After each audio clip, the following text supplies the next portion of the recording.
about how to sell your vision and how to speak the investor's language.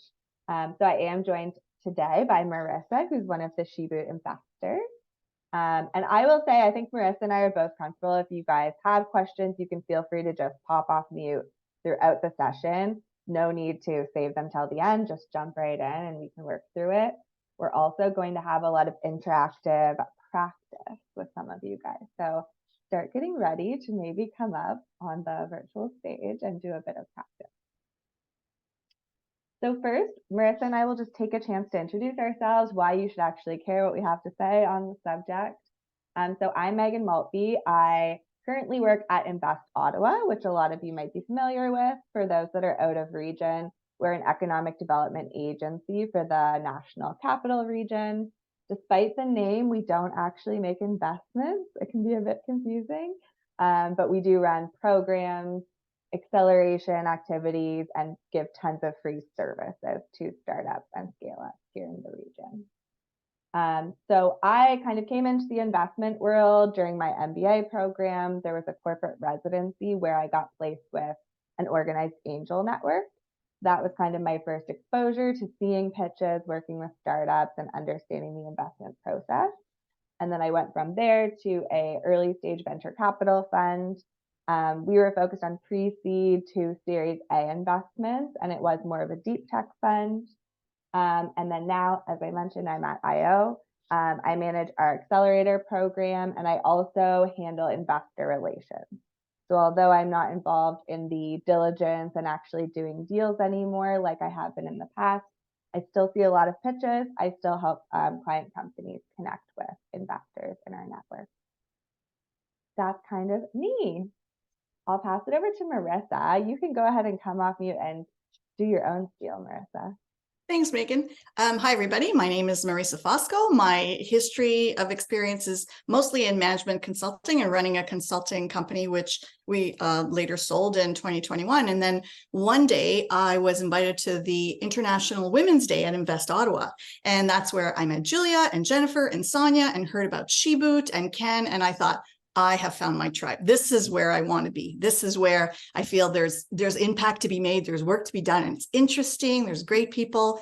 And so this is my second year as a Sheboot investor. I'm also part of the Capital Angel Network. I really love the environment. There's so much to learn and so much to do. Awesome. Thanks, Marisa. So today we will be walking through a few different areas. We're going to talk about the purpose of actually having a pitch. What are the different types of pitch situations you might encounter during your startup journey? What to actually include in your pitch deck and the structure and how to deliver that pitch. And then a little bit on how to handle the investor Q&A portion of any pitch scenario, including some research on the gender bias that is inherent in that Q&A. So kicking right off, what is a pitch and why do you need one? I think you're all pretty aware that most high growth tech companies will at some point need to bring on outside capital to fund the growth of the business. Unless you come from heavy wealth, this usually involves talking to angels and VC investors. And to do this, to actually close the deal, you do need to start by just building relationships and getting these different investors excited about your particular opportunity. The first step to building that relationship is usually some form of a pitch. And just a quick news flash, most investors see hundreds or even thousands of pitches on an annual basis, and then they typically fund less than 10% of what they see. So the bar is quite high. It's a big kind of funnel at the beginning and hard to make it to the very last step. And first impressions are a really important component to that process. So the formula for a great pitch really boils down to three core things that you want to do for your audience. First, there's always some element of education involved. So you know your startup well, hopefully you know your pain and the industry that you're working in very well, but you can't always assume that the investor audience that you're talking to has that same knowledge and background. Oftentimes they might know nothing about the market that you're going into. And so you really do have to be a teacher to a certain extent. telling the investor about this market, about the pain point, how you found it, why you decided to start a company, and really just educating them so that they understand the basics of the business.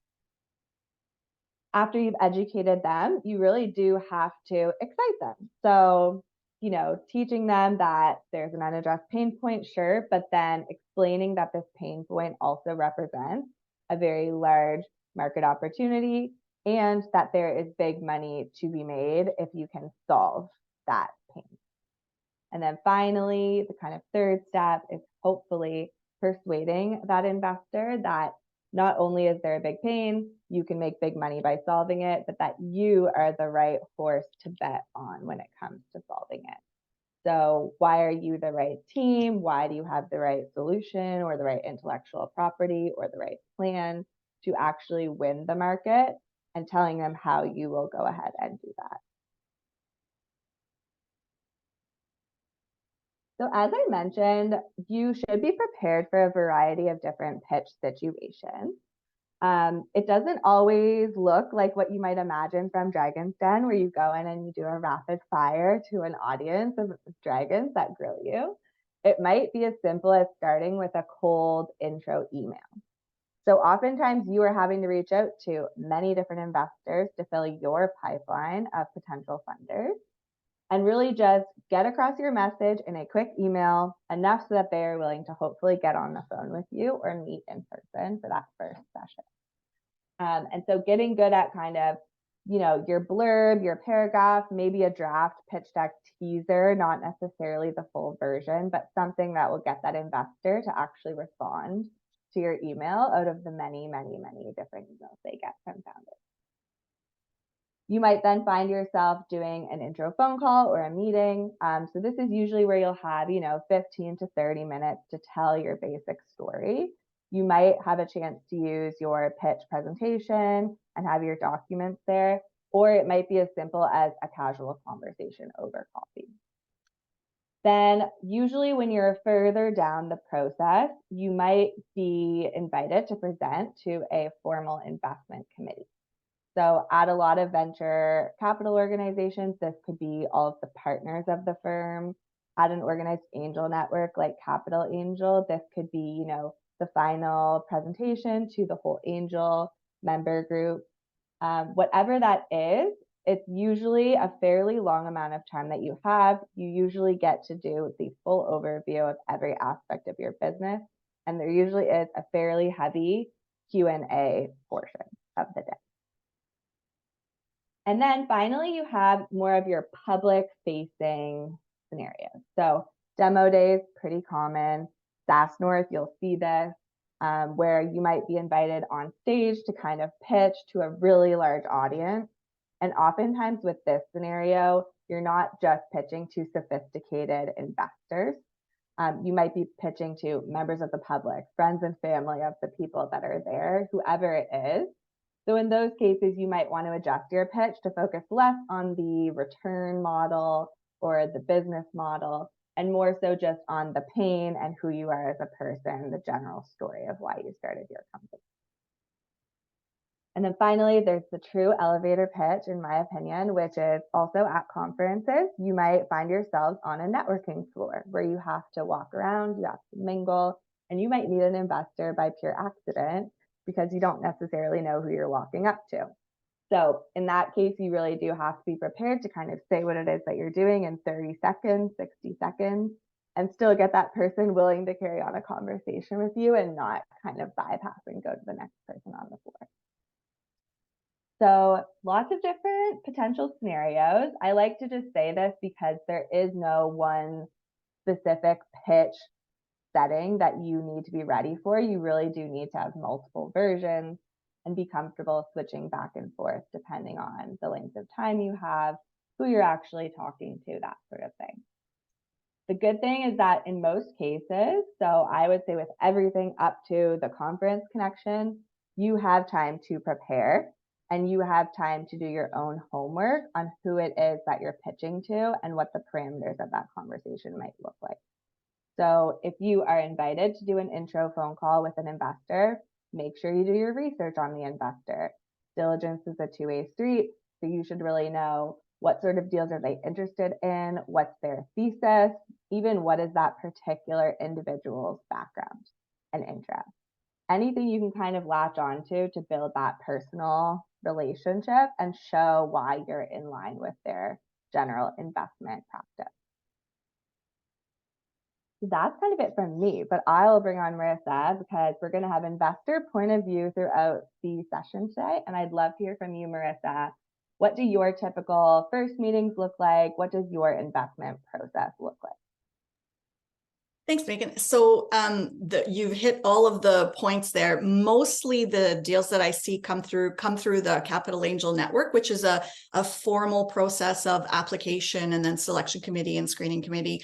And I see most of the deals through there, but I also through Sheboot and also through events and pitch days. And I never miss an opportunity to listen to someone's pitch for two reasons. Number one is I want to know what's out there, right? Whether it isn't every time that you talk to someone that's the right investor for you or that's the right founder for you, but it's really good to know what's out there. It's actually quite inspiring to know what's out there. And it's great for the founder. Never miss an opportunity to pitch, right? Whoever you're talking to, that may or may not take you somewhere, but it gives you a chance to practice and, to sort of hone your story and adjust it where it needs to be adjusted. And maybe they're not the right investor for you, but maybe they know someone, or, people are willing to listen. They're there because they're willing to listen to founders. So use that opportunity to your best advantage, both for looking for investors and for that practice ground, right? Which is so valuable as well. Awesome. Thanks, Marisa. Okay, so before we get into the deck content, I do always like to include a component on the fundamental question of why a lot of investors, not all, chase unicorns. So you might be thinking, I'm a founder, I have a very strong business, I've validated the pain, I have a solution that works, and I really have quite a large opportunity on my hands. 100 million, if I take an investor's $10 million cash, turn that into 100 million, that's a 10x return. You would think that would be very impressive, and it is for a founder's point of view in most cases. But you have to kind of remember that particularly venture capital investors, so those that are investing other people's money, they have accountability to adhere to. So VCs, they have limited partners. These are things like large pension funds, large corporations that choose to put some of their money into the general partner's hands to then divvy up among high-tech companies. And these limited partners, they really are investing in venture funds because they know that it has a very high return potential.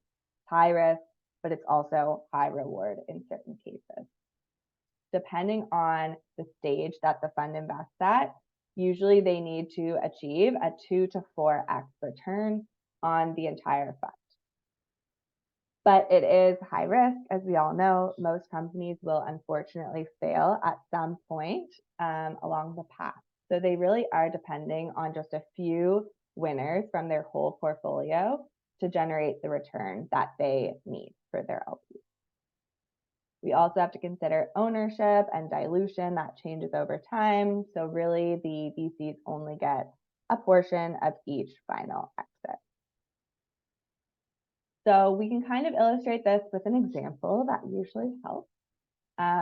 So consider Invest in Ottawa partners. Let's say this is a Series A VC. They have a $100 million fund. At the end of that fund term, they need to return $300 million to their LP. And the consequence if they don't do that is that they simply won't have a job moving forward once this fund is done. So VCs stay in business by working through a fund, generating returns, and then going out and starting fundraising trails for a new fund. Let's say that the firm targets 10% ownership stake in their portfolio companies and that they maintain this over time, just for simplicity's sake. This means that they will need to see $3 billion in total exit value from their portfolio companies to get to that 10% return. which is 300 million. And let's also assume that they invest in 20 companies over the life of the fund. So we see here we have two scenarios. In scenario one, 10 companies are going to fail. 5 companies exit for 50 million each, still pretty great. And 5 companies exit for 100 million each. Seems really great. However, in the end, the total exit value is less than the return expectation of the LP. They only return 75 million in total. In scenario 2, we have 15 companies fail. Pretty great exits at 400 million. And then we have one single unicorn in the whole bunch, which exits for 1.5 billion. Through this, we did in fact return the amount that we needed, just over. And so really the key message here is that in scenario 2, even though more companies failed overall, the return portion met our expectations for the VC. And so there is an inherent kind of conflict of interest between the founder and the investor. I'm sure for the 15 companies that failed, the founders are not happy with that outcome. And conversely, in scenario 1, I'm sure the 5 companies where the founders exited for 50 million were still pretty happy with that outcome. It just goes to show that there needs to be a match in potential on the return and the vision that you have for the company if you intend to raise money from venture capitalists specifically.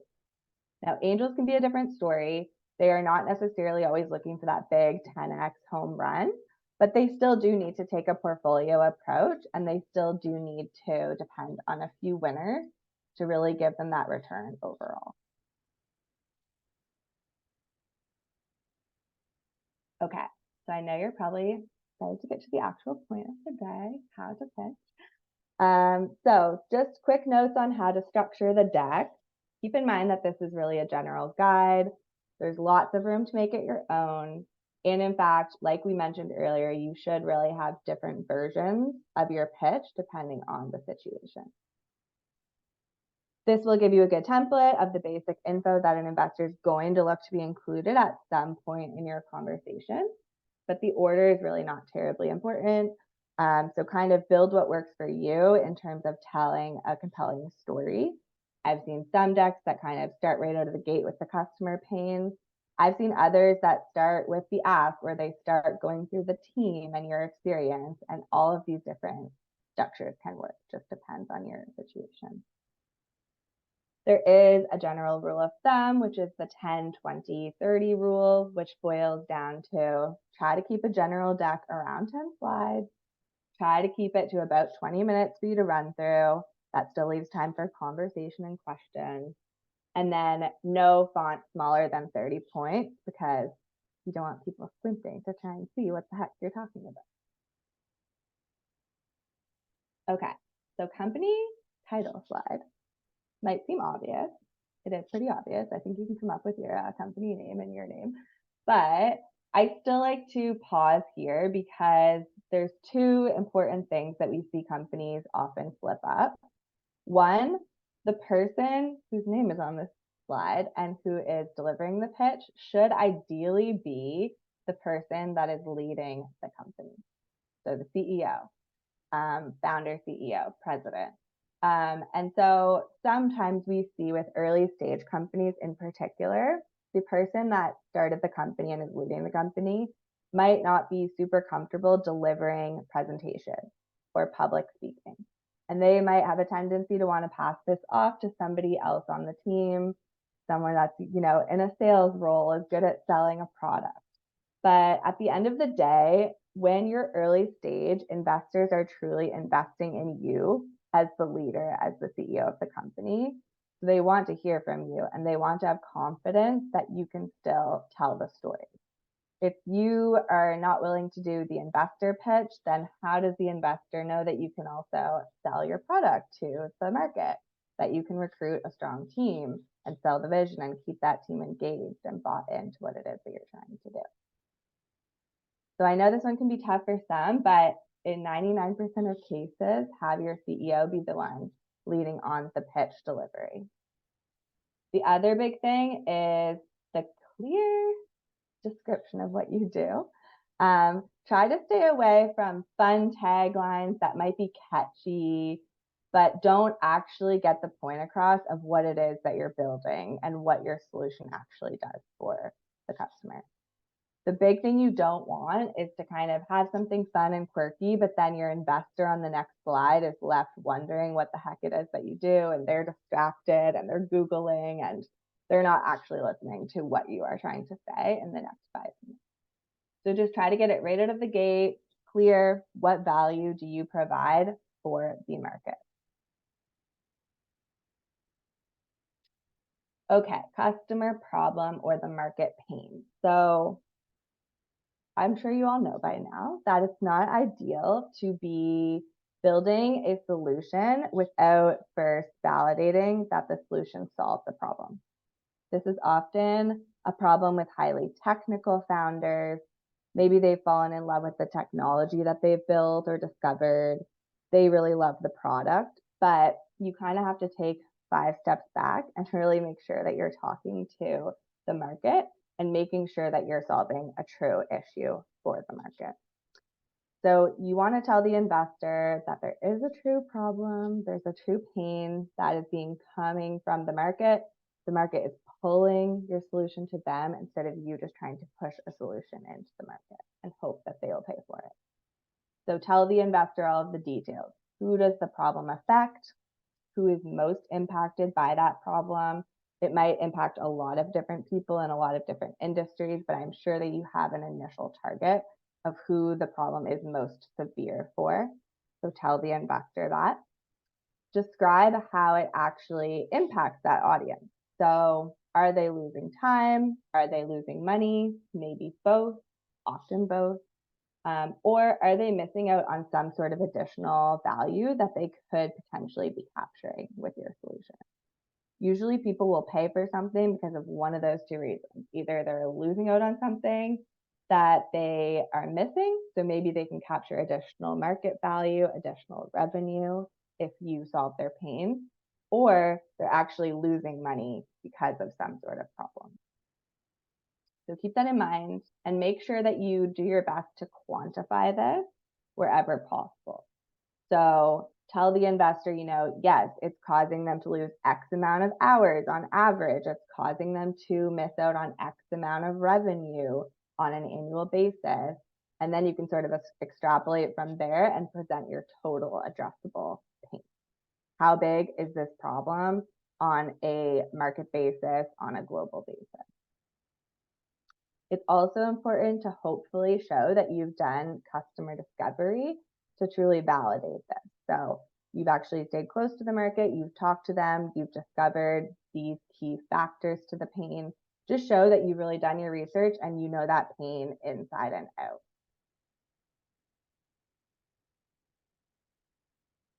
So we're going to do some real-time feedback. First one. So I'm hopeful that 1 or 2 of you can come off mute. You're not going to share your screen and do any slides, but you're just going to verbally pitch to us your customer pain. Just tell us about the problem you're solving, the things that I just talked about, hopefully. Do your best, and then Marisa and I will be listening, and then we'll be giving some real-time feedback to you on that fast pitch. Before we do that, Megan, I think we have a question from one of our founders. Payal, if you want to just chime in. Oh. Can you hear anything, Megan? No. You're not on mute, but for some reason, try just muting and unmuting again. It happened to me earlier. No. We can't hear you. Okay, she might be sending it in the chat. Okay.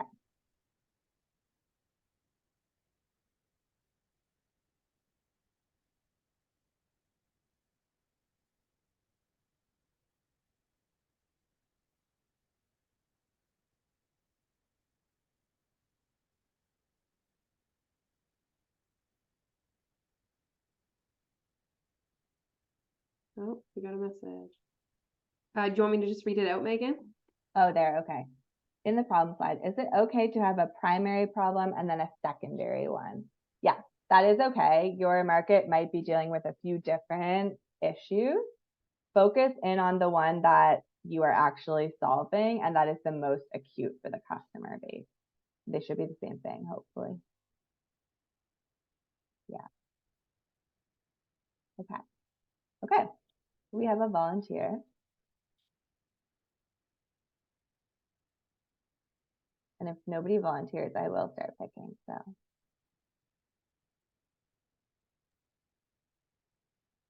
Is there a lot of background noise? I'm in the hotel lobby, so no, Nope. it's okay. You sound good. Okay. Yep. Yeah, so I'll try. Sure. So the customer problem is that pet parents are, sorry, I'm just reading the chat. Pet parents are aware now that there are environmental, health, and animal welfare issues with the ingredients that are used in pet food. So what we're trying to do is to replace livestock, poultry, and fish ingredients with alternative proteins that reduce the environmental impact, that address allergies in dogs and cats, and also are cruelty-free. So yeah, that was rough, but I want to try. No, it's okay. This is what we're here for. It's always going to start rough, I promise you. Yeah, so Marisa, feel free to jump in. I initially kind of come with a bunch of questions more so than feedback personally. I'm guessing you're selling the pet food to consumers, the pet parents. Yeah. So we're a pet food company using alternative proteins and novel ingredients. Yeah. Okay. So you have a bit of a unique pain because you're a B2C company. So kind of one of those exceptions to the rules that I just went through, if you're a B2B, it's usually pretty straightforward that you're saving someone time, you're saving them money. In this case, yeah. It's a different element. Like people want their pets to be healthy and happy and have them for as long as possible. Yeah, and one of the challenges that we have, that we've had all this time is really identifying what the specific pain is for different types of pet parents. Like we know for some sustainability is really important, but for others is not part of the conversation. So yeah, it changes depending on who you talk to. Yeah. And I think that's okay because that's part of your customer discovery process. And that's part of the education that you can do in your pitch is showing, we've talked to X amount of pet parents. Here are kind of the results of our discovery sessions. X% care about this factor, X% care about that factor. And here is how we are going to meet those expectations. Yeah, it's a little bit different because you're not necessarily sizing the pain based on what they are going to save in terms of like money or time. It's really more so meeting the consumer's expectations so that they will purchase the food. Marisa, do you have any? I do, yeah. Sophia, I thought that it was really great in such a short time that you were able to hit all of the elements. Maybe there's some work to be done to sort of differentiate how much is in this pain, how much is in this one, and how much is in the other. But you did hit them all, So pet health is important to pet parents for sure. Generally, people who care about animals are a little bit worried about the environment as well. So you mentioned that. And, sustainable products, there's a lot of people who are choosing for themselves not to consume meat or fish products. So by extension, they would also choose that for those in their family, including their pets, right? So you did hit on all of them. And I really appreciated that. Definitely. There might be more that I haven't thought of. Great job, Sophia. Thank you. Okay, let's do one more before we move on.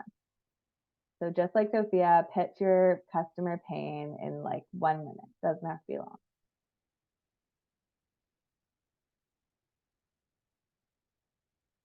Kyle, are you trying to speak? Yeah, I don't know what's going on. You could maybe try leaving the Zoom meeting and coming back in. Yeah. Anyone else while she does that?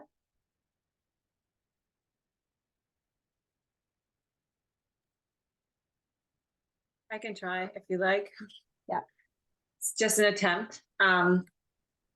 Okay, so the problem that I'm solving is for sports leagues and organizations like school boards, particularly youth and amateur sports, where currently they're relying on sideline observation and self-reporting from athletes to recognize injuries.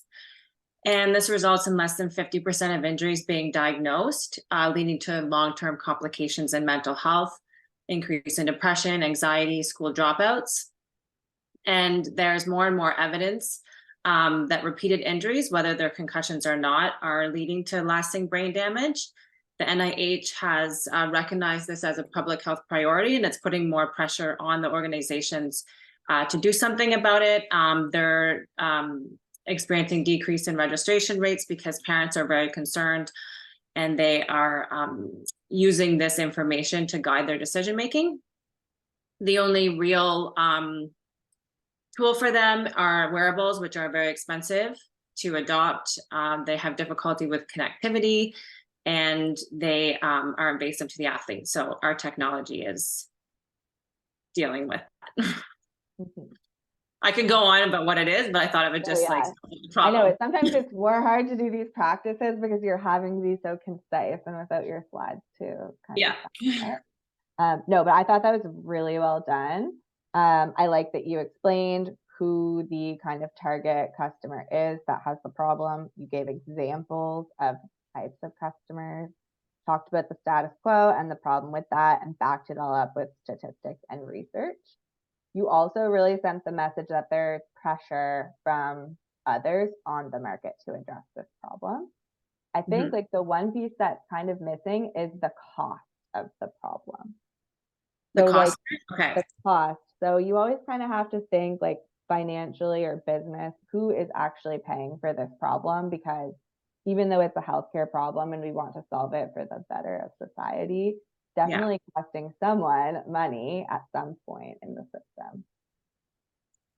So the cost has to be in terms of dollars, or can it be like games lost and decreased registration? Is that's like, you want it more framed in like what that translates to the amount of money? It could be. So I'm thinking like, I don't know enough about the market. So Okay. why would these organizations care that they're losing games? Okay. Marisa? Yeah. Yeah, to follow up on that as well is that was a great question when you said, are we just talking about financial cost? You do have to put a financial number to it because that's what investors will look for. But there's also societal costs and emotional costs. Parents want to put their children in organized sport because there's a sense of community there. There's something there for their child, but there's a barrier in that those injuries are causing them to hold back, right? So there is a financial cost associated to that, and wording it in as you had started in terms of the parents' reluctance to put kids in organized sports because of that. There's you want to do the dollar sign cost, but you also want to talk a little bit about that cost, which I think you did well. Okay, great. Thank you. Awesome. Okay, Payal, do you want to come back off mute and try? Still can't hear. Oh, I'm sorry.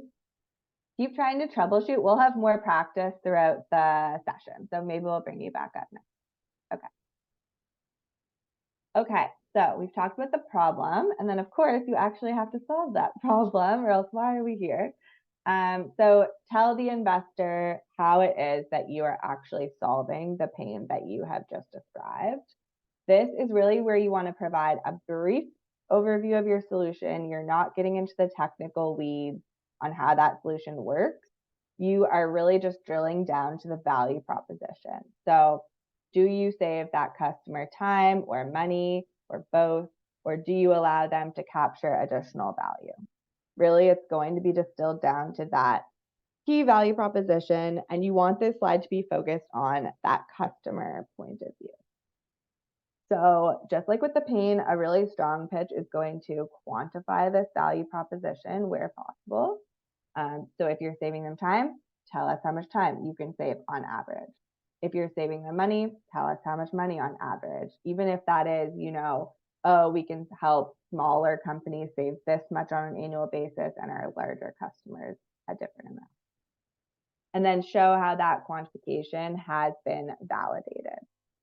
So it depends on which stage you're at with the business. If you're actually in market already with traction and revenue, then you can kind of talk about that, and you should hopefully have a few initial case studies that prove that that return is there. So we know we can save this amount of money because we have these customers that have already proven it out. If you're too early, you can still try and validate this as much as possible. It really involves estimates and testing that you've kind of done on the solution state. Okay, so we're going to do some real-time feedback again. You didn't get much of a break. Who can come off mute and try doing a 1-minute verbal pitch of your solution?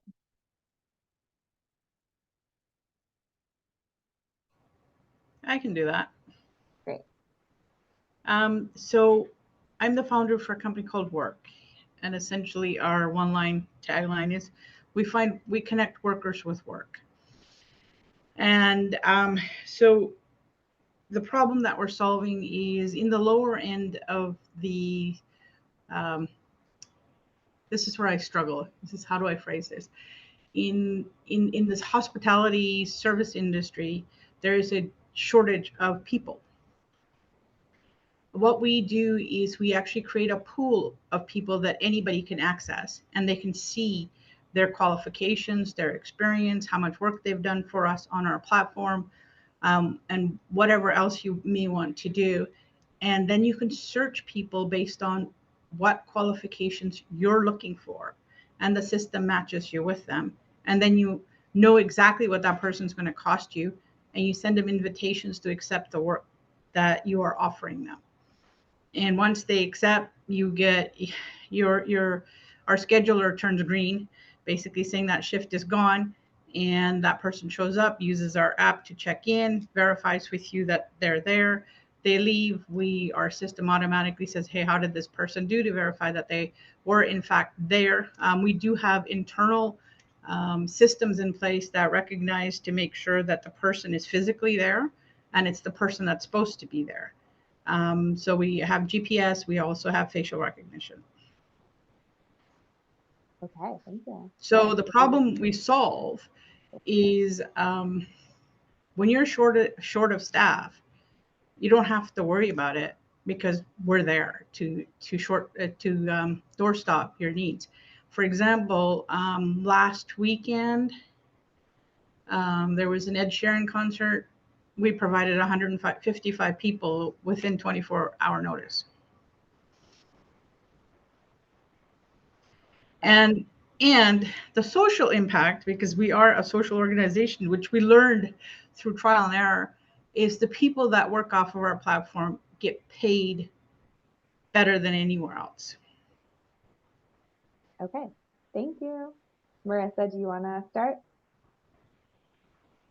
I really like that you're addressing the problems on both sides of it, right? You're solving the problem for the person who is trying to find the resource.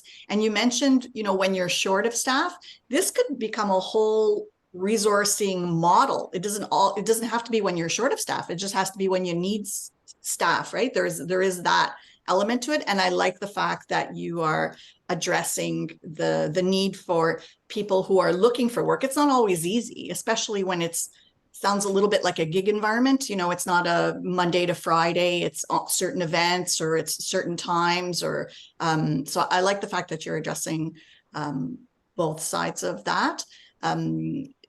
Maybe a little more polished.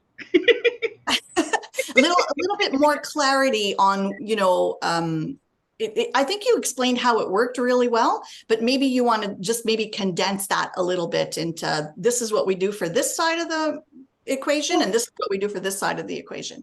You did it right now. This is probably off tangent, and maybe it's an offline conversation, but we're working with a large union where we're actually putting vetted employees. So they're members of the union already working for a union member, but not necessarily getting full-time hours. So we're putting them into a pool where other union members can pull them from.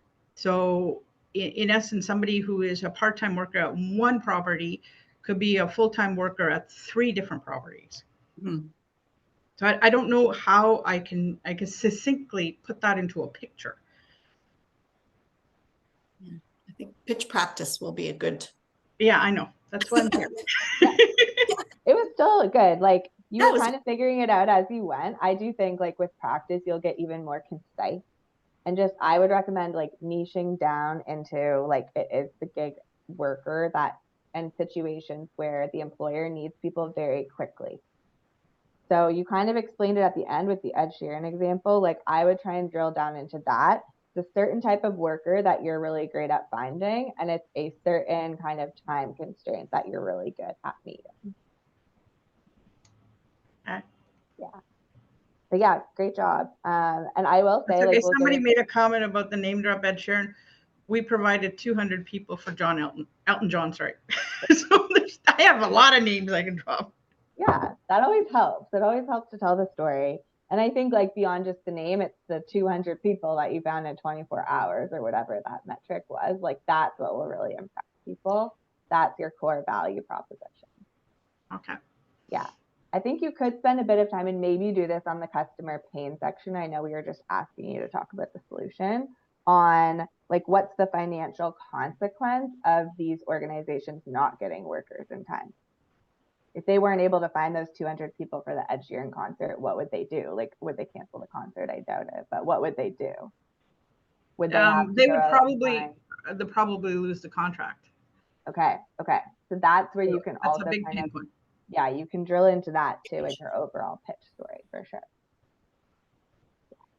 And that kind of illustrates, a lot of you might have businesses like this where there's a short-term pain for the customer, and then there's also a long-term pain for the customer. So in this case, like the short-term pain could have been missing out on not having the people there, maybe canceling an event if it's a smaller scale event. Long-term is missing out on that future revenue opportunity if they choose to go with a different provider next time. Okay, let's do one more. Could somebody else pitch their solution? I can go. Yeah. Okay. We help. So I'm Sylvia Gage, CEO of Scription AI, and we help sustainability teams in real estate streamline their sustainability reporting process and eliminate spreadsheets. We do that by automation and saving them time and money and giving them time back to focus on making more important decisions. On average, we reduce the time from getting to compliance reporting from 6 months to 6 weeks by automating it. As well, we reduce the cost of the analyst hours that it takes to do that on average by 70%. And we do have existing happy customers with testimonials to prove that. I tried to keep it short and sweet. No, it's good. It's concise. I like it. Marisa, do you want to kick off? Sure. I really like that you use the markers that somebody would immediately recognize. You're saving time and money. And when you talked about saving time, you used the word compliance reporting, and everybody knows you've got to do the compliance reporting. It's not something that's optional. You can put off till later. So it came out very clear what it was that you were saving them in terms of both time and money. The thoughts that came into my mind, and maybe that's for further, would be, what does the training look like? Is it easy to adopt? Getting rid of spreadsheets is always a wonderful thing. But how hard is it to move from what I'm familiar with to this new solution? But that might be for a further slide as well. Okay, thank you. Yeah, I don't have a lot to add. You did a really great job, kind of got to the point really quickly. You quantified the pain for both time and money saves. That's perfect. The only thing you could potentially do is maybe add like a quick customer example. Since you do have paying customers, maybe, demonstrating this one customer of ours was able to save X amount of time or X amount of dollars in the last 6 months or whatever works. Like a quick use case, like a quick case study. Okay. Because that will just help drive the point home that you have traction. So at any point where you can remind investors that you have traction, that helps. And to show that your customers are happy because you're saving them time and money. Amazing. Thank you. Great job. Okay. I think we'll go back unless anyone's really burning to practice their solution. Okay, let's continue. So I kind of said on the last section, you really want to start with the value proposition, focus on how your solution meets the needs of the customer. You can, at this point, tell the investor a bit more about how it actually works. So I wouldn't recommend leading with this, but you can touch on it at some point. I would still keep it quite high level. So you can provide a bit of info on the tech behind your overall product. Talk mostly about your secret sauce, what's your key competitive advantage, and how is that advantage actually protected? So what kind of barriers to entry do you have that's preventing others in the market from just copying what it is that you're doing and stealing away your customer base? This could be something like intellectual property protection. It could also be something like you have very deep subject matter expertise, you know the industry well, you already have relationships in the industry. It could be something like a strategic partner that's going to help you get to market much faster than a competitor could. But here it's just really important, like I said, keep it high level. It's not where you're going to get into the weeds on exactly how every element of the tech works. Even if you are a tech founder and you know that part in and out, you're still at this point at the angel and kind of seed stage selling yourself and the happiness of your customers more than the product itself. So you're not in a sales pitch. Not like this person actually cares how it integrates with their current workflow or what sort of security you have in place. They really just want to know the high level of how it is that it operates. Okay, business model. So you've done a good job to this point, hopefully, on explaining that there's a pain. It's a really important pain. You are actually solving that problem. But then you also need to convey to the investor that people are willing to pay for you to solve that problem as well. So tell the investor how it is that you're going to make money. How do you generate revenue? You might have multiple streams of revenue. So kind of walk through what the high level buckets are and have a bit of an idea of your price point. This might be fairly customizable. You might have kind of a freemium model or something that scales depending on the size of the customer. That's okay. You don't need to tell the investor every little detail. Keep it to kind of the high level components.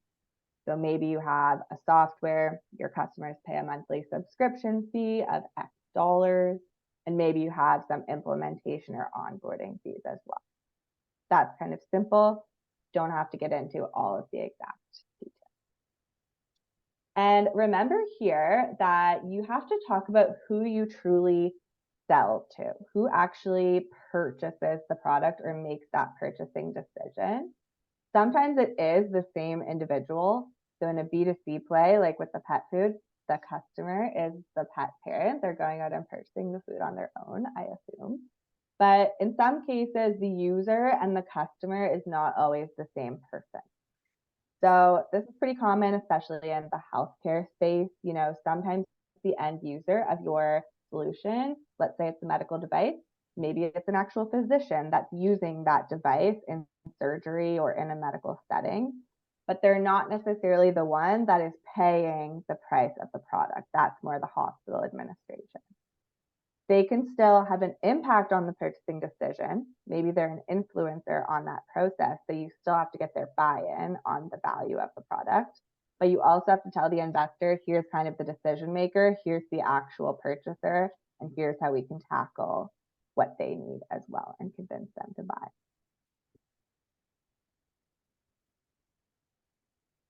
Okay, and then the market opportunity. So we kind of touched on this with the venture capital math, the unicorn math example.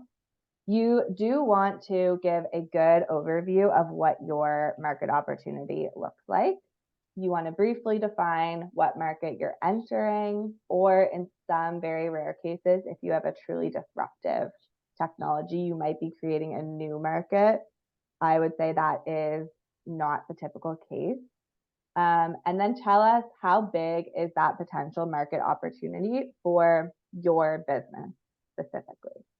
So getting to that, a bottom-up total addressable market calculation is generally preferred by most investors. So they don't want to see that you pulled a few generic market research reports and you can see that the Internet of Things market is X trillion dollars. So that shows that you have a massive market. No, that's showing every single value contributor in the Internet of Things space. It includes large companies, small companies, and everything in between. You would want to actually get to your number of potential customers for your specific solution and multiply that by your price point on an annual basis to arrive at your TAM. So generally bottoms up better than top down. Don't come in and say, oh, the Internet of Things market is X trillion dollars and we're going to get 5%, which translates to this number. That is just not as easily backed up. Yeah, so you want to focus on the mechanics, the unit economics of your market. And then hopefully you are able to tell us that the market is growing and not shrinking or staying the same. And how fast is it growing and what are the contributing factors to that growth? So sometimes this could be simple, you know, if it's a B2C product, it could be something as simple as like populations increasing at X rate. But oftentimes it could be that there's other market factors. So let's say there's regulation coming into effect in the next 5 years that's really going to force your customer base to address the problem. That could be something that helps skyrocket the market growth. So try to know what those factors might be. Okay, Katie asked me to put in screen break, so we have one. So I think we can take a pause. Are there any questions before we break for 5 minutes that we could go through? I just have a quick question with regards to the TAM, SAM, and SOM, because I always, there are various ways to do it, and then the feedback is always a little differing, because sometimes people say TAM should be just like the whole addressable market worldwide, and then your SOM is your service obtainable market. But then in terms of service obtainable market, is it the market that we've already obtained, or is that the market we're trying to obtain in the next 5 years, 3 years? And is that the dollar amount value, or is that the is that the number of people, or do you make a use case of both? Like, that's something that I always get a little confused in. Yeah, so obtainable is not those that you've already obtained. They don't need to be your current customer base. It's kind of like this is our initial beachhead of the people that are really primed for our product, or they're most impacted by that pain, and then you sort of extrapolate from there to your SAM and your TAM. I would say definitely treat your TAM as big and bold. It shouldn't be unrealistic. It should be a big number, typically in the billions, for it to be investment worthy. But it should be that bottoms up approach, like I mentioned. So it still should be based on your inherent knowledge of how many potential customers are out there on a global basis. Thank you. Does that help? I feel like there was another part to your question and I'm missing it. Oh, it was more so, is it always in dollar amount value? Oh, yeah. Or is it more so just in numbers as well? Yeah, so usually it is presented in a dollar value, but that dollar value is based on the number of customers. So you could have on your slide both, like it could be the dollar value, and then you say in brackets, like 13,000 customers that relate to that. Thank you. One thing too that I didn't touch on, so it's okay, especially at the early stages, to not have secondary research to back up every single aspect to your market sizing.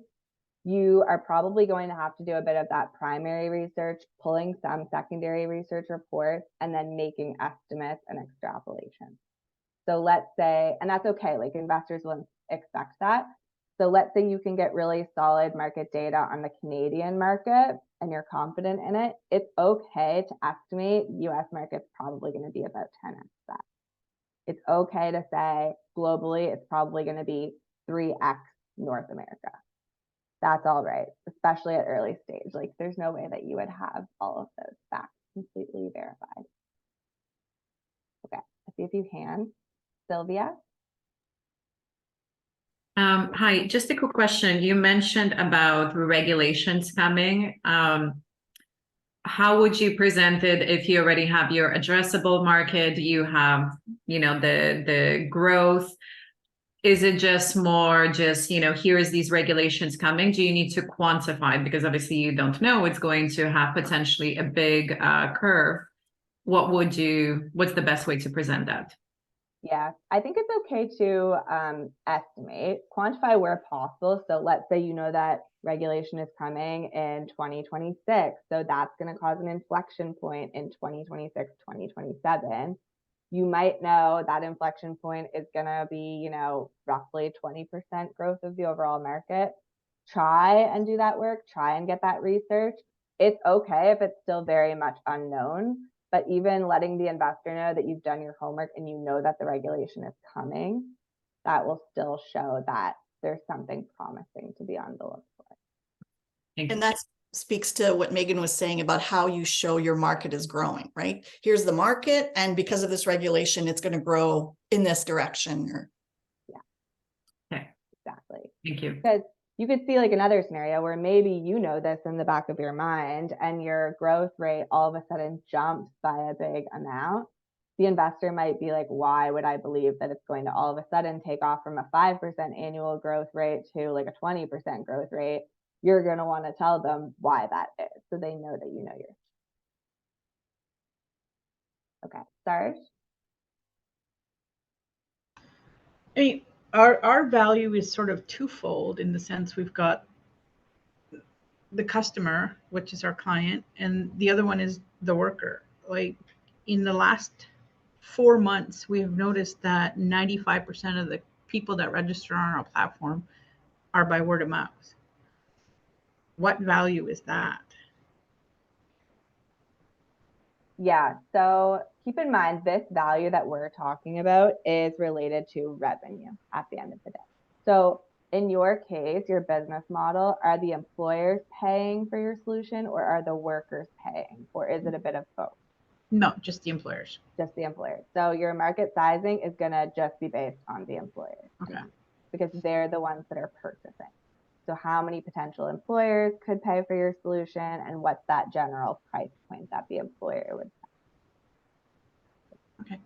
You could still include, like if you have some research or stats on the fact that the gig economy is growing, to still kind of show like there's this growth expected in employees that are going to create a better pool, and that increases the value of the solution. You can still mention it, but it wouldn't necessarily go into your TAM calculation. Okay, because I mean, our revenue is pretty well based by hours worked. I mean, it's pretty straightforward. It's pretty simple.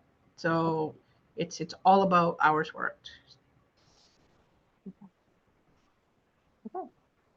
Any other questions, or are we good to go for a break? Okay, guys, I'm going to set a timer for 5 minutes. So when you hear the timer go off, that just means to come back. Perfect. Okay, thank you.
Hey everyone, we're back.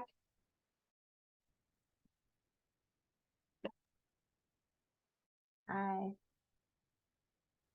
I decided not to subject people to a horrible alarm. Thank you.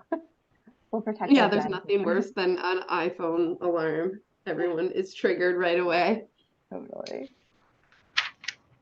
Oh, okay, should we jump right in? Yeah, We might can as wait well. for people. I think we should just dive right in. People will trickle back in. Okay, great. Let's do it. Okay, I'm gonna share my screen again.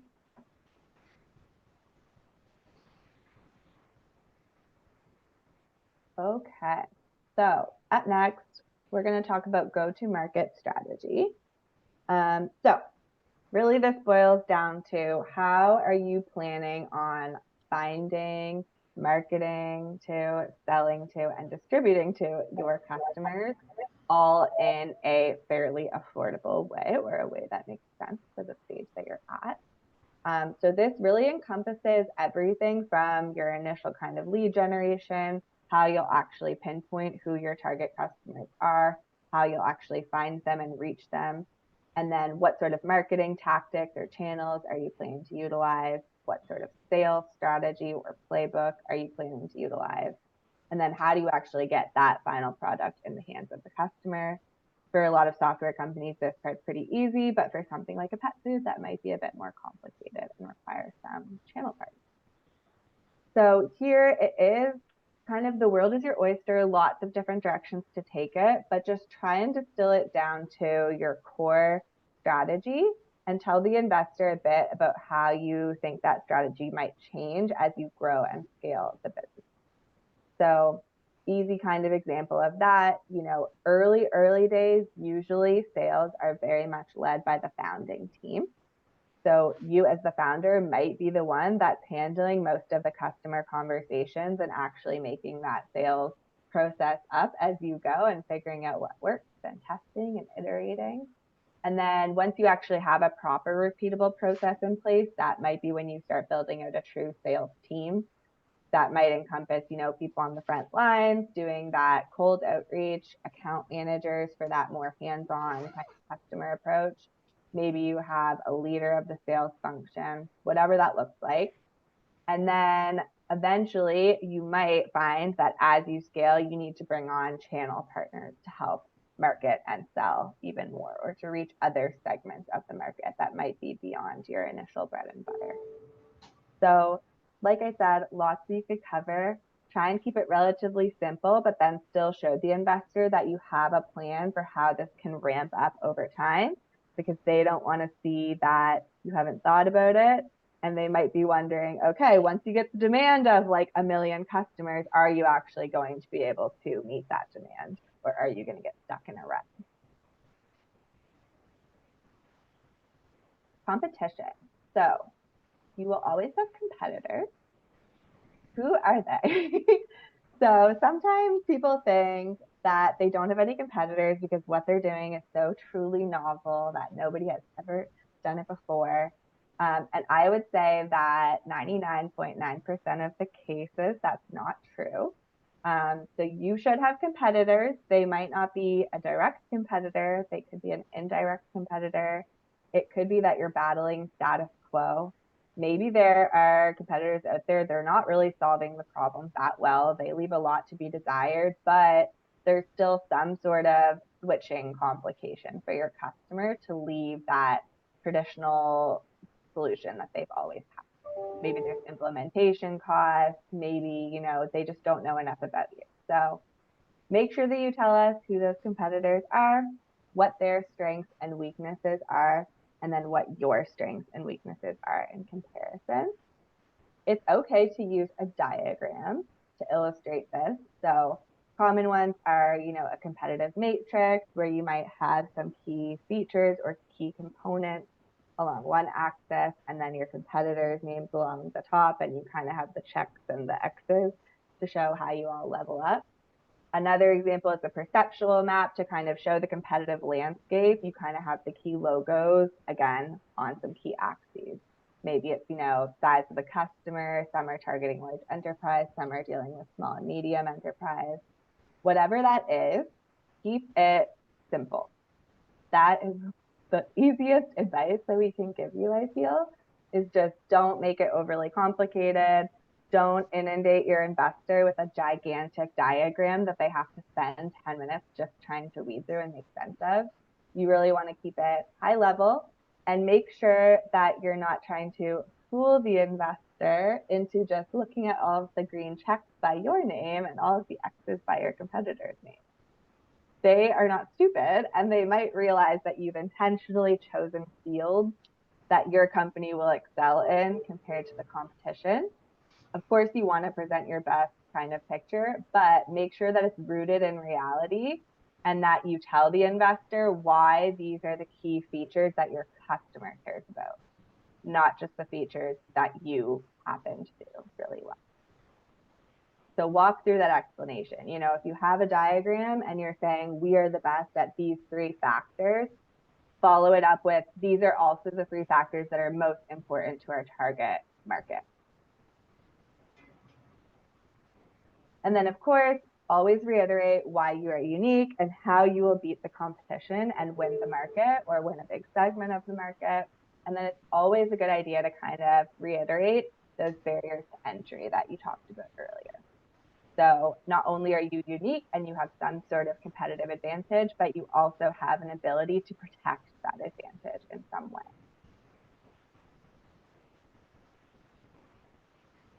Okay, the team. So I've mentioned it quite a few times that at the early stages, like Shibu, the angels are really looking on, they're betting in you. They're betting in you as the founders, as the leaders of these companies, more than any other factor, really. I see Marisa nodding. So really tell us who are the core team members that are working on this business.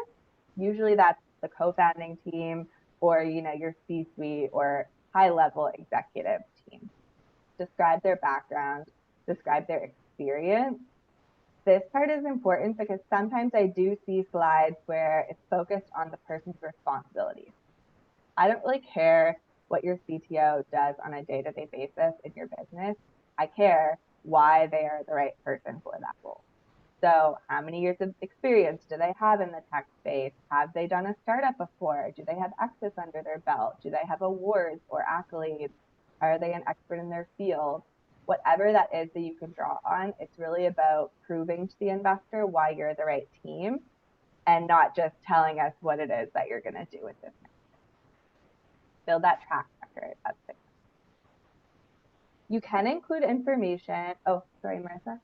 I was just going to add, Megan, and you might mention it, advisors, although they're not part of your team, if you have any advisors that, are really knowledgeable of the market or the product, or that it's good to mention them as well. Not as part of your team necessarily, but in your pitch.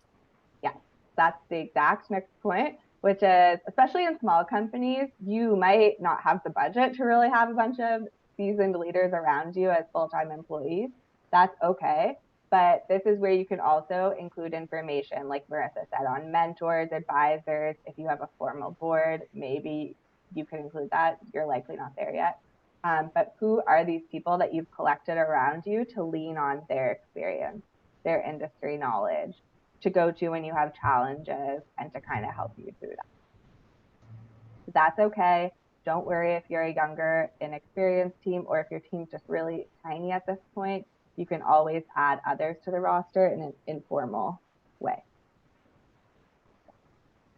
And then, of course, consider the gaps that might be there and address how you'll mitigate them. So it's always kind of good to anticipate what the investor might think when they see this aspect of the business. And you can see what those gaps are too. You might realize, oh, we don't actually have a sales leader yet, or we don't have somebody that's really seasoned on the business side. Maybe we are a highly technical team, so we're great on the product and building the actual technology. We are missing someone that's really good at marketing and selling and getting this into the hands of customers and generating traction.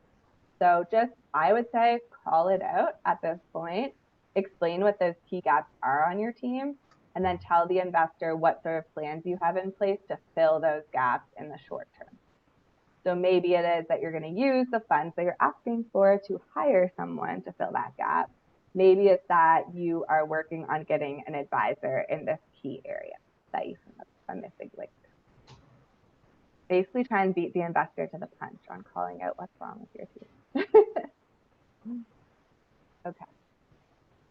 And then traction and milestones. So you do want to definitely talk about both past and future at this point. It's always a good idea to talk a bit about the historical milestones that you've already accomplished to date. So keep it to the most critical, the most high level, big rocks that you've done. These could be things like you've built your first prototype, you've launched a pilot with your first customer, maybe you have MRR, so you can kind of state what that revenue metric is at this point. Basically tell us what you have already accomplished to date since you started the company or in the last 12 months of the company. And this is really just to kind of start setting the scene to the investor that you have a track record of high performance and saying that what you're going to do, you're going to do it. Before you then shift to, okay, now our next steps are X, Y, Z. You're building that confidence that you're going to hit your next milestones because you already have a history of meeting milestones from them. So then tell the investor, again, what are those most critical, most high level key milestones that you need to hit over the next 12 to 24 months. Try and keep this aligned with your runway that this round is going to give you just to make it a nice, pretty picture. They can clearly see where their money is going to go and what it's going to help you accomplish. And then what do you actually need in terms of resources to hit those key milestones and your general timeline to do so. So you really don't need to talk about, the whole lifetime of your company and how you're going to get to that huge exit. It's really just focusing on, the next few years, these are the most critical things that we're going to have to do. Because you'll likely have to change your plans and pivot a bunch of times. So there's no point in mapping out the entire history of that. So we talked through a few different things. We talked through business model, we talked through team, we talked through milestones. So I will throw it out to you guys. If someone could volunteer, feel free to do any of those topics. You could talk about your business model, how you make money. You could talk about your team, or you could talk about your traction and milestones. Just choose one so that we don't go too over time. But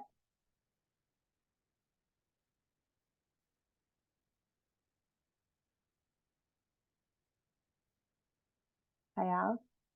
Can you hear you? Still no. I don't know what's going on.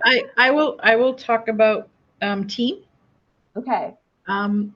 So a little once again, a little bit more history on us.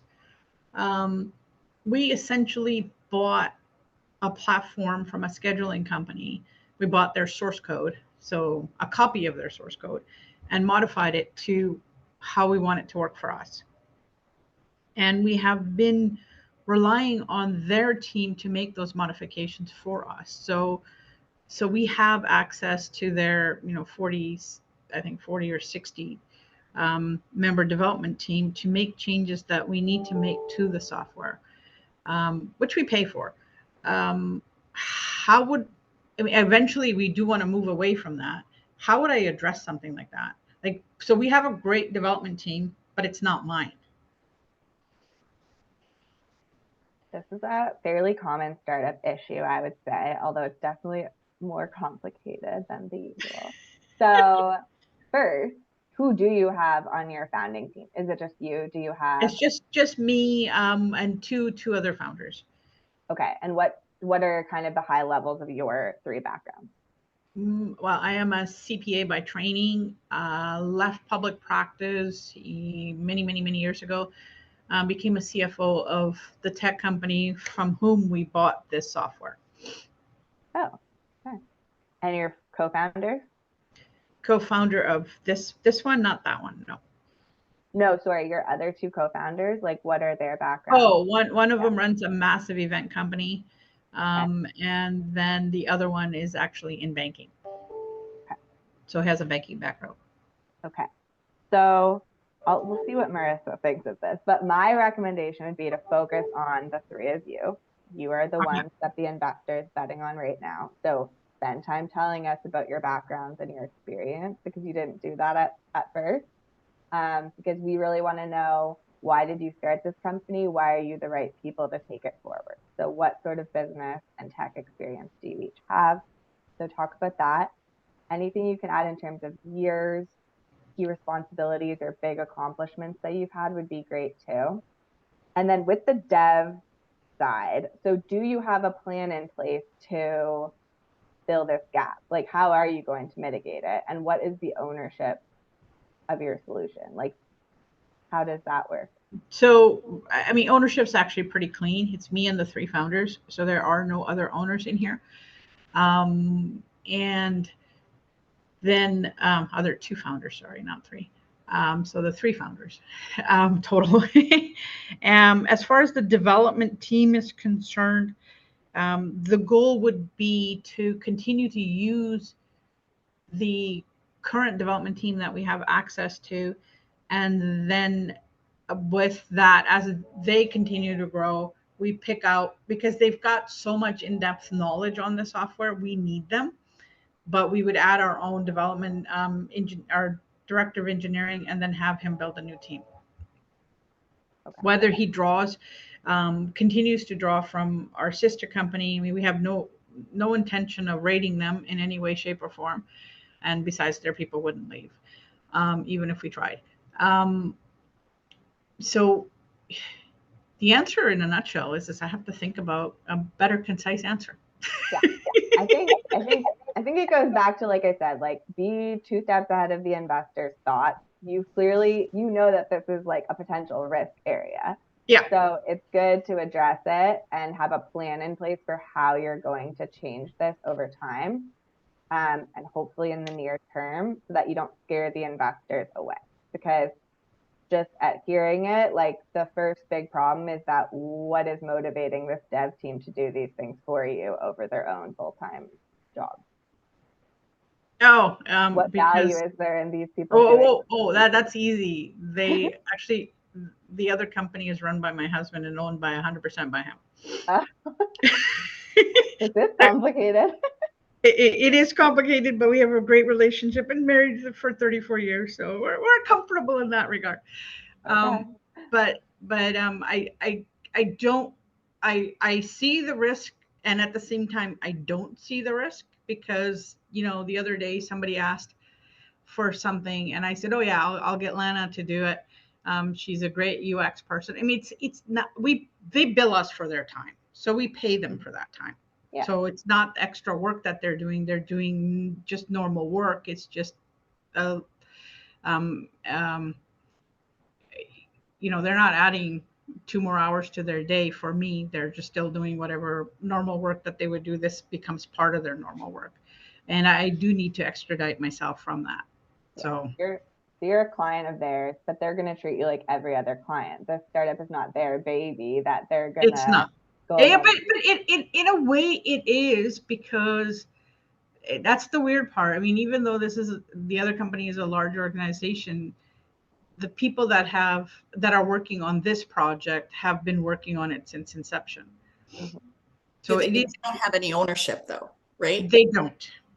So the team would be the 3 founders. That's who the investors will be looking at as your team. And those developers, although great and fantastic, and you need them, but it's really no different from you paying a service to do some development that you don't know, that you don't have a personal relationship with. Yes. Yes, and I agree with Megan that if there is a risk there, you need to highlight it, but your team is your. Okay. So I focus on the 3 founders. Okay. Megan, does that make sense? Yes, totally. That was my same thought. Focus on the team. That's really your team. Yeah. Because when you think about it, you're not going to talk about all the different service providers you might be using throughout the business. In this case, it is slightly more important because they are the ones that built your core technology, but I still wouldn't like over rotate on the facts too much and make it seem like a red flag. Okay. Do we want to have one other practice? Is there a question? Yeah. Thanks, Marisa. Yeah, I just wanted to volunteer, since people to volunteer to do the next one if there was going to be a next one. Sorry, I can't turn my video on. I'm like frantically trying to do many things at once. But very excited to get some feedback. I'll stick with the same theme and just do the team. So I've written out a little blurb that I'll read, and then would love your feedback. So my skills as and maybe I'll just tell you briefly, I'm the CEO of Vessel Prosthetics. So we're a medical device company working with amputees. So very hardware focused, which you will see reflected in this in the team. So my skills as a biomedical engineer and my co-founder's skills as a clinical anatomist are extremely complementary. Our academic backgrounds have taught us end user design, research, and prototyping skills.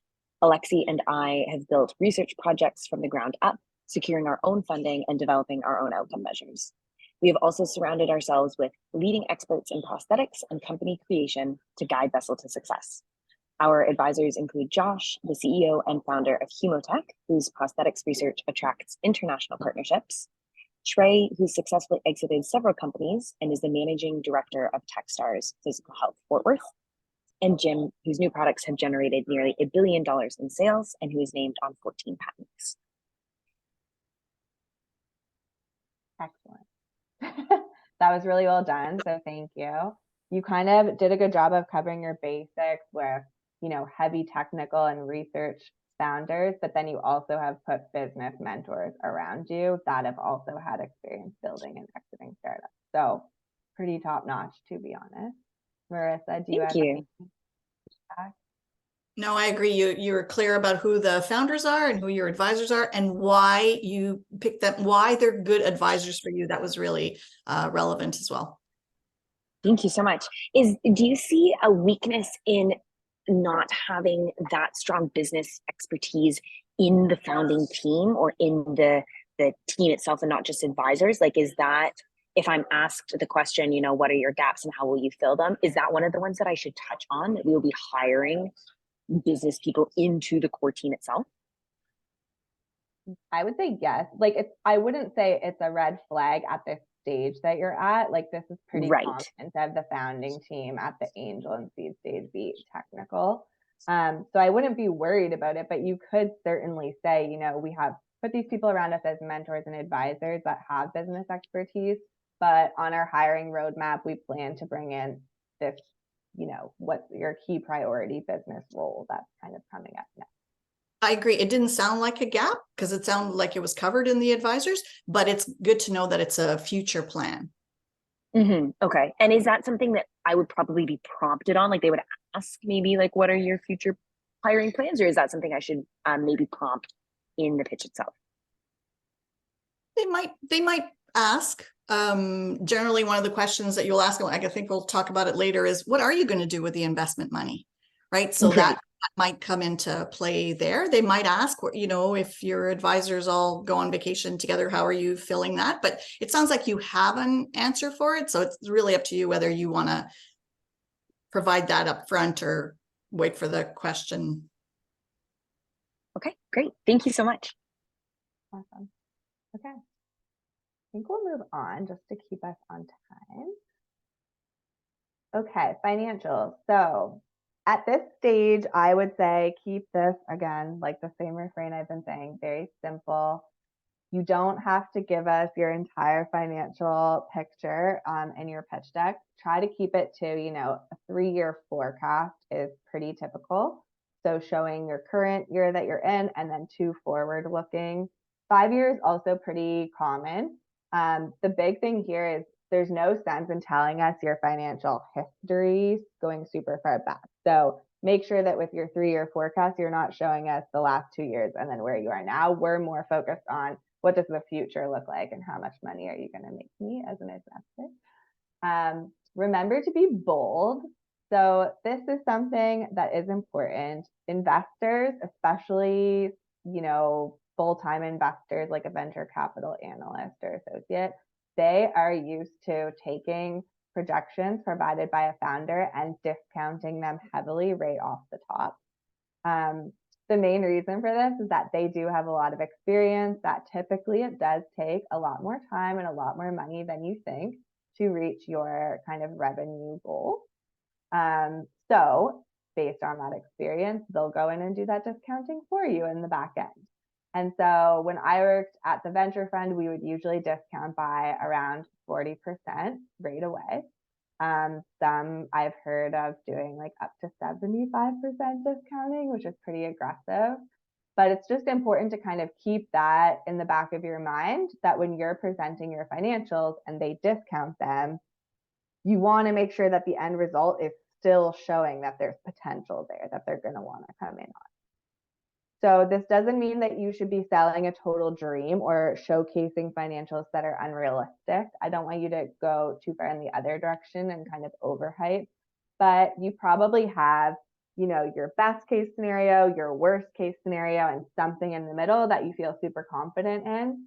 Even though that middle might be the one that you're confident in, or you might want to be conservative to kind of save yourself and protect your reputation, I would say no, go for the best case scenario in your initial pitch. So don't lie, but just show what that top kind of outcome might look like.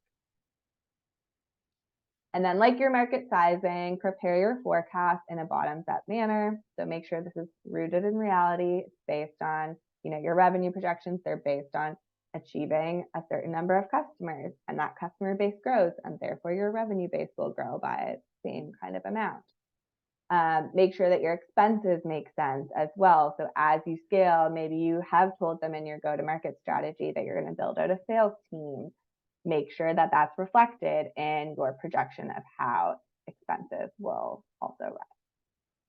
While a visual is great, don't rely on just a graph alone to tell this financial story. So it's really up to you on this slide to provide these details that I've been walking through as you showcase the numbers.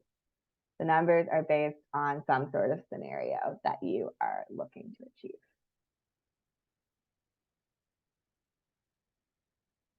Okay, and then the ask. So this is the point of every pitch. You should be asking for something.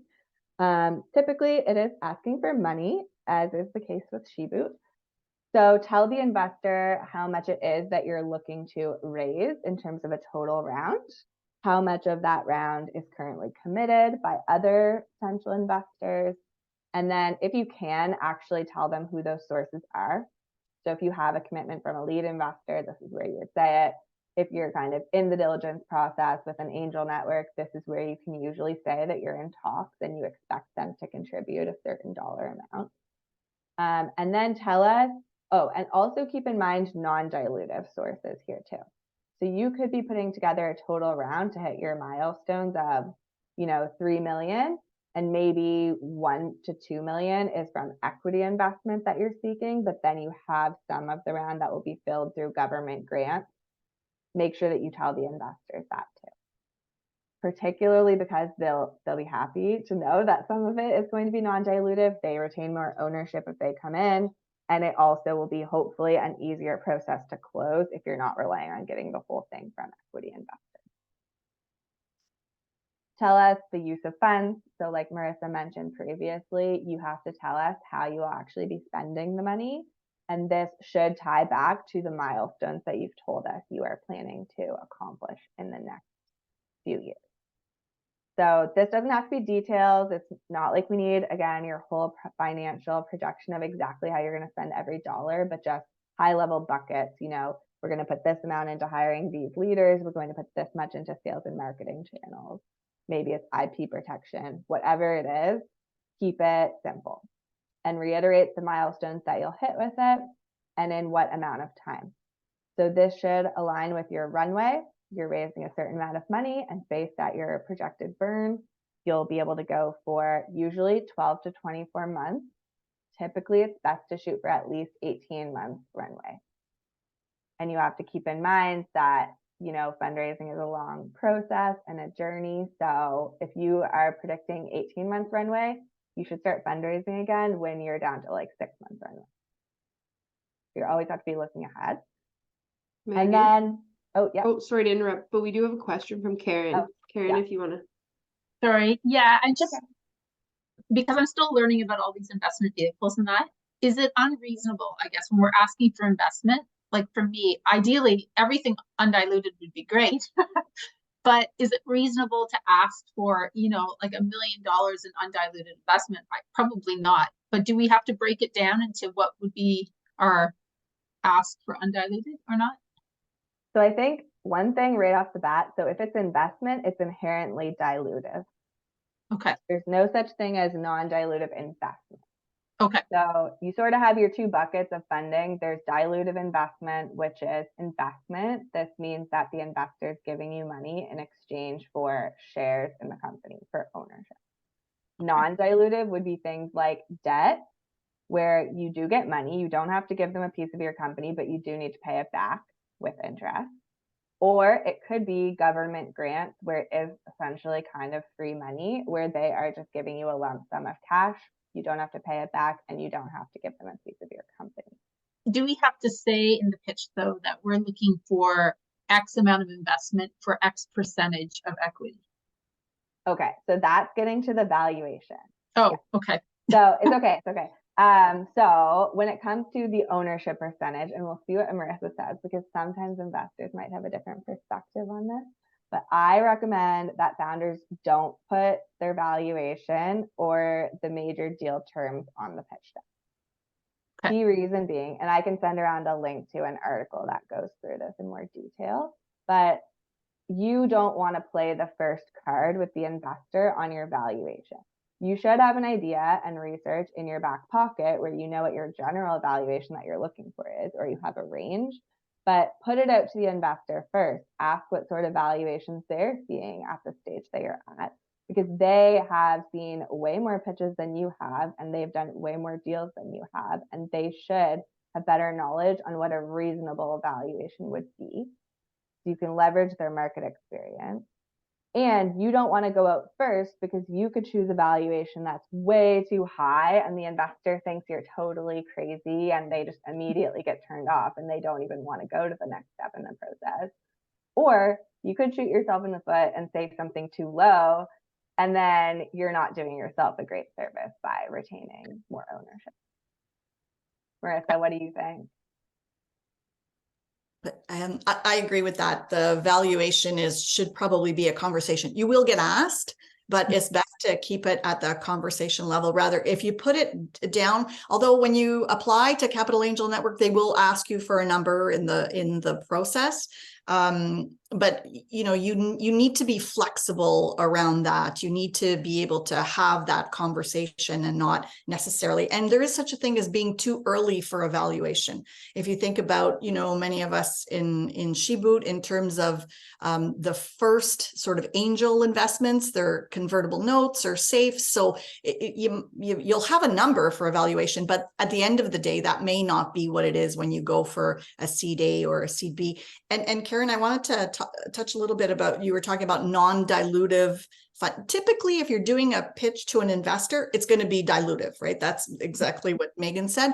But if you're looking at non-dilutive funding, if you're looking at OCI, or if you're looking at any kind of government grant, be sure to explain that. Be sure to put that in your slide, because investors will want to see that you've done your homework and that you've gone out to get as much funding as you can on the non-dilutive part. It makes us feel like, oh, okay, well, we're not in this alone. Like they've worked on that non-dilutive part. They have some funding for that. So if you have it or you're working on it, be sure to mention it. But like Megan said, the investors, it will be dilutive on their end. Okay, thank you. Awesome. Hopefully that helps. It's an easy way to look at it is like, if you're applying for a job, the dreaded question of what's your salary expectation, it's a little bit similar. Like, you don't really want to put a number on the application, because you could be selling yourself short, or you could be just like writing yourself right out of the process if you're way off with what you're looking for. Michelle?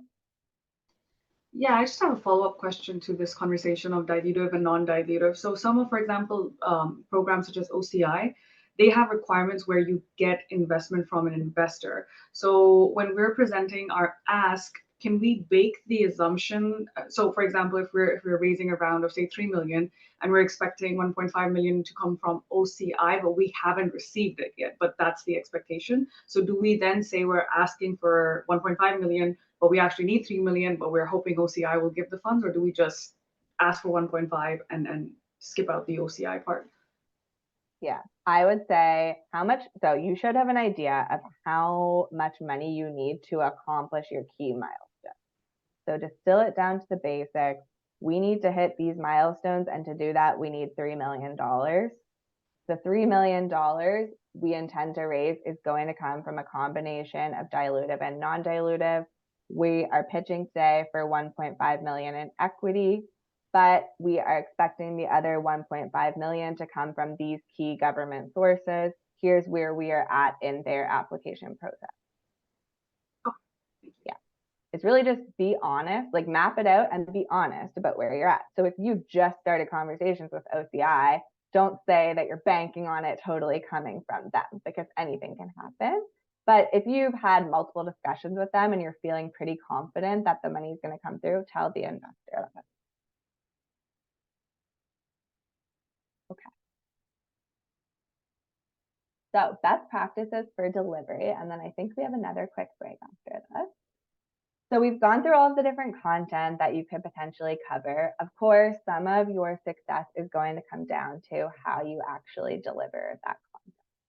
So just some simple things to remember. Don't vomit information or otherwise on your investors. So you've heard me say a million times today, keep it simple, keep it simple, keep it high level. And it's true, like you don't want to come out of the gate with your pitch trying to tell the investor every single detail to your whole business plan, because they will get overwhelmed and confused, and that's not the purpose of your pitch. So keep it to a good preview. You're going to educate them, excite them, and persuade them to then go to the next step in their investment process. You're not reading a script, so take time to kind of pause, gauge reception in the room. Usually you can tell if somebody is distracted or bored or confused. Try and look around at the facial expression. This is a lot easier done in person than on virtual meetings, which are more common now, but just see what you can do, even if that means taking a very deliberate pause and asking if there's any questions or comments from the people in the room. Make sure that you're balancing your short-term and your long-term views throughout the pitch. So we've talked about areas where you're focused on kind of that runway period and how you're going to spend the money and what that kind of short-term milestone path looks like. But then you also have to balance that with selling a grand vision. What does the long-term success of your company look like, and how do they come together? So that's really when you're discussing, the customer pain is huge, the market opportunity is huge. Those are big long-term goals or visions that you have. You also have short-term steps to get there. Make sure you are ensuring that the individual pieces form a complete puzzle.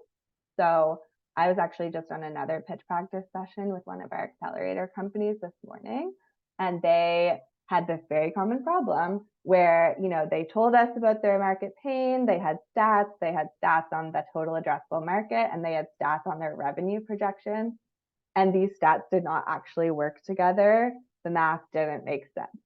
So quick example, your total addressable market should not be bigger than the total addressable pain for the problem, because nobody's going to pay $5 to solve a $2 problem, right? What's the point of that? So just make sure that it all does make sense when you put it together in one big picture. Don't hold back from selling that big vision, but remember to be authentic at all times. Remember the power of storytelling. So we've talked a lot about the business facts, but you are still there to connect with that investor on a relatively human level. So make sure you're mentioning, why did you start this business? Why are you so passionate about it? They're still going to want to see that you have that motivation and you have that fire in you. And then, of course, skill comes from consistent practice. So just as much as you can kind of practice the elements of your pitch, the more comfortable you'll be delivering it over time. You're going to have a lot of different pitch meetings, so you'll get used to it.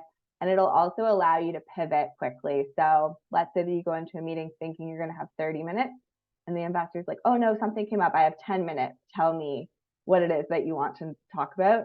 And you're going to have to adjust on the fly. If you know your content in and out, that'll be much easier to do. And I'm going to pass it over to Marisa for her point of view. Marisa, what sort of delivery practices do you think work really well, or what sort of things have you seen that work not well at all. So the big one that I see here, Megan, is the storytelling. You really want to tell a story. You want to tell a story of the problem and the solution. You want to tell a story of your future. Like, where could this thing go and how are you and your team going to get it there? So storytelling is definitely huge.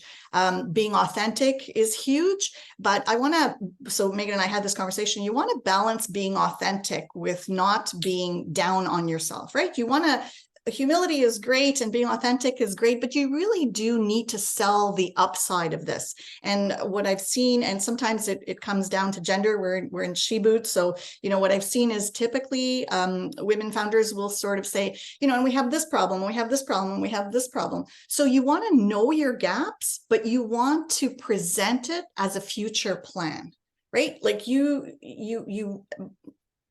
don't want to say, well, you know, maybe we could do this. You want to sort of paint the big picture and take your audience with you, right, on that journey. You want to be able to explain how it is you're going to solve the problem, but you don't necessarily have to say what all of your gaps are, right? So those are the two big things that I see, and it's a bit of a challenge because we don't want to tell female-led founders you need to be more like, you know, your male counterparts. That's not the idea, but we do have a tendency to sort of downplay. So you want to make sure that you're upplaying your possibilities in your future. I want to go back to the ask for a minute. We were talking about the ask. I know it's really hard to ask for funding, ask for money, but that's kind of what you're here to do. I've seen pitches where there's no ask at the end, and it leaves the investors kind of feeling like, well, so what do you need me for? Kind of disappointed a little bit. So, you know, be bold in that ask, be clear about what you want, whether it's funding, whether it's support, whether it's introductions, you know, but funding has to come first. You can't just say, and after all this, you know, half-hour pitch, maybe you could introduce us to a few people. They're expecting you to ask for financial dollars, so don't be shy to do that. Thank you, Marisa. Jane? Yeah, I just wanted to chime in with a suggestion when you were talking, Megan, about gauging the room and, you know, asking for questions if need be. Just from seeing a lot of presentations through Capital Angel Networks, I would quantify that with asking for questions of clarification and keeping them fairly tight so you don't get off the rails, because you can then kind of go down a rabbit hole that might be coming later in your presentation, or it might be something you want to address at the end, but this you don't lose, especially if you have only a precious 10 minutes or whatever it happens to be, just to be really tight with those clarification questions mid presentation. Suggestion. Yeah, definitely. Okay. I think, yes, we have a break.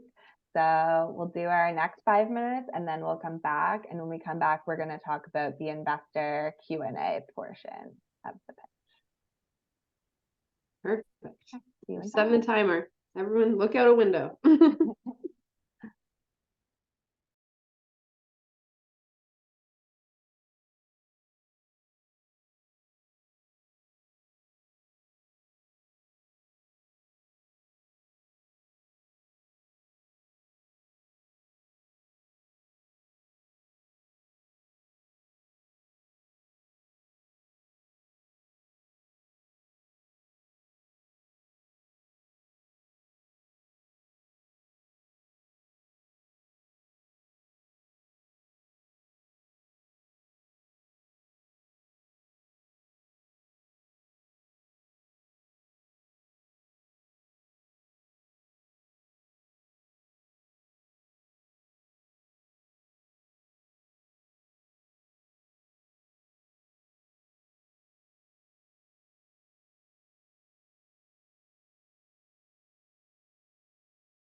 We're back, everybody.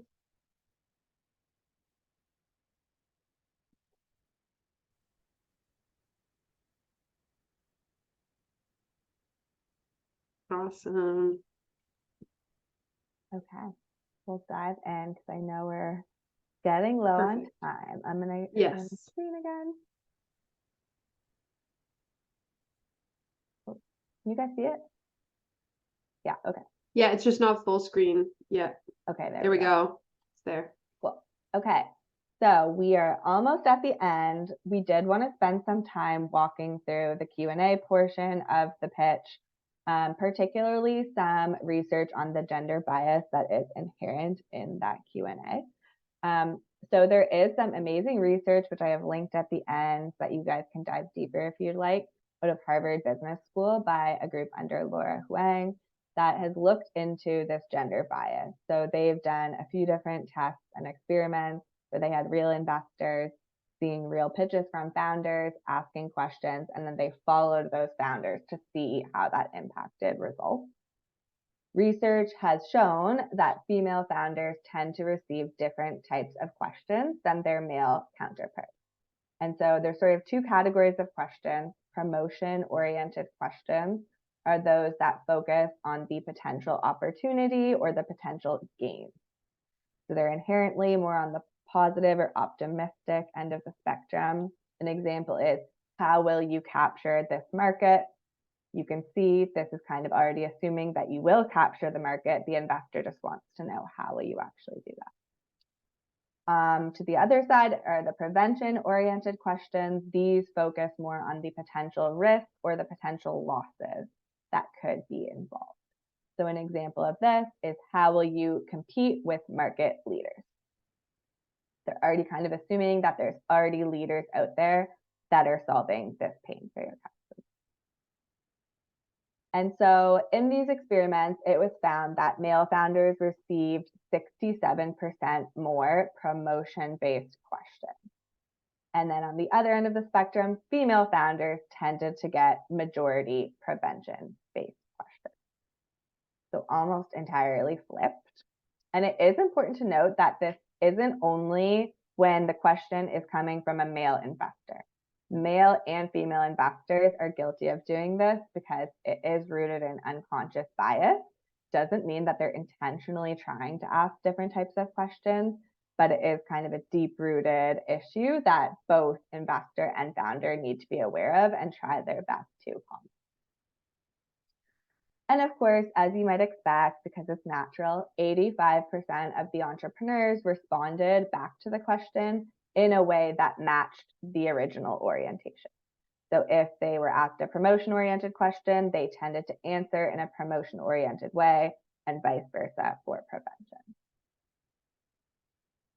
And entrepreneurs who fielded mostly prevention questions then went on to raise about 7 times less than the entrepreneurs that were asked mostly promotion questions. So this does have a real impact on the outcome of the fundraising round or the investment. There is a silver lining though, so it's not all doom and gloom, because you can actually intentionally change how you frame your response and how you impact that end result. The most important thing is to be aware of this and aware of the fact that this can come through and know how to switch the orientation around when you're doing the answer. So another experiment by the same group tested that impact of switching orientation during a response. So if you received a prevention-based question, actively working to answer in a way that was promotion-oriented instead. And in these cases, the angels did allocate more money for a prevention question with a promotion answer than if the answer was a prevention condition. So a bit confusing. I'm sure you have a lot of questions about the questions. So we're going to practice a few of them. So the first step in the process to kind of changing your orientation is just being able to identify what the question is. So when you're asked a question, you have to kind of practice and get used to knowing immediately in your head, this is a prevention question or this is a promotion question. Without doing that step, you're not going to know how to actually answer. So we're gonna run through a few together. I'm hoping you can all use the chat. We're gonna go through question by question. Write in the chat if you think this is a prevention-oriented question or a promotion-oriented question. So we have, how do you plan to acquire customers? Seeing promotion, promotion, promotion. You guys are pretty confident in this one. Okay, so that is a promotion-oriented question. Great job. So they're asking, how do you plan to acquire customers? You can already see it's inherently fairly optimistic that you are going to get customers. They just want to know how you plan to. What major milestones are you targeting for the coming year?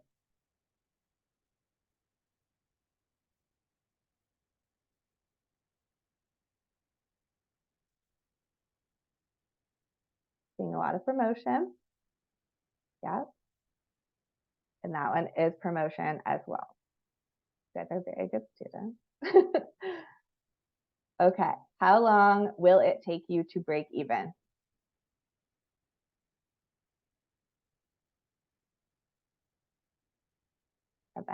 Prevention. This is in fact a prevention-oriented question. The investors focused here on potential losses, profitability. They already know they're going to be losing money in the short term. What is stopping an incumbent from adding this to their product suite and taking your market?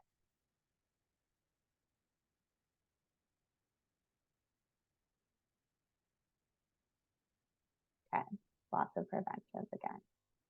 Yeah. You guys get an A+ on this part of the exercise. Great job. So now that you're pretty good at identifying what orientation the question is, you have to start thinking about how do you answer and how do you reframe your answer and not just go with your immediate natural reaction to match the orientation. So we're going to showcase one example. Why are you choosing to target small and medium businesses under 50 employees? So this is already a prevention-oriented question. Reading between the lines, what the investor is actually getting at is that they think your market is too small, way too small for their return expectations. And in addition to being small, SMBs under 50 employees are unlikely to have large enough budgets to really generate revenue. You can see, they didn't actually ask it to you that way. They're not that mean. They're trying to come off like a normal human, but that is really what they're getting at. So you could answer like this, and this would be a perfectly okay answer. It would be a good answer, not a bad answer. We chose to target this segment because our customer discovery has shown that the pain is very acute for this group. Customers in this group indicated the problem is costing them $10K a year on average, and majority of your beta users did indicate that they'd be willing to purchase a long-term subscription. So this is still a good answer. You are still telling them that you have done customer discovery, you've validated the pain, you know that they are willing to purchase a long-term subscription, and that they actually are very impacted by the pain, costing them $10K a year on. So it's not a bad answer, just that it could go that one step further and be even better. A great answer could look something like this. So we've just added a bit on the beginning and then added kind of a tail end. So you chose to target the segment for your initial launch only. You're already setting the stage that this segment is really just your beachhead or your first target market, where you know that you can get the first initial traction relatively quickly. Doesn't mean that that's your big long-term vision for the company. You are just using it as your first market entry point. Once you build that credibility in the small, medium business segment, which is still a sizable $2 billion TAM, so you're showing the investor it's not as small as you might think. Once you do that, once you find true product market fit, you will then be positioned to enter the enterprise market, which really represents that long-term growth potential for your company. So the enterprise market is a current TAM of 10 billion, and it's growing at a rate of 10% a year. So you can kind of see how we took that initial answer. We've just added a little bit to showcase you're not just answering the today, you're answering the bigger vision, the bigger market opportunity, and you're still pointing out a few areas that the investor was wrong, it's still a big market, okay? It's not that small, it's not peanuts. So this is just kind of one quick way to show you guys that with practice, you can start thinking through what are some common questions you might get. When you get a question, quickly identifying what's the orientation and then doing your best to intentionally switch the orientation in your response just to build that extra level of confidence for the investor. And I'd love to hear from Marisa. So we kind of talked about this beforehand, and I'd love to know from you, Marisa, what are kind of your top 2 to 3 questions that you consistently ask founders in pitch sessions? I'm sure you have a few that are your go-to. So yeah, so when Megan asked me this question, I wrote down a few and then I went back and did the analysis, and I have to say I'm guilty of, asking some of those questions that are not necessarily showing the upside. So the 2 questions that I mostly ask about are, what's your moat? What's your differentiator? What's your IP look like? How are you going to protect what you've created from someone, right? So that's definitely a prevention question, not a promotion question. And the other question that I typically ask is, what will you do with the money that I may invest? Because I want to know what that future plan is. I'm not sure what side of the fence that one sits on. It still could be a little bit more preventative. I could probably word that a little bit better, but I really like what Megan did when she showed the different examples. And a really good way to practice is when you walk away from a pitch, try, if it's possible, I know it's hard, there's so much going on, to write down the questions that you got and try to identify what they look like so that you might be prepared in the future to quickly, because it's, there's so much time to be able to identify which way the question was going and flip that around. So practice is key. And again, know your gaps. We're not saying ignore your gaps, know your gaps, but present them as future plans is what I would say.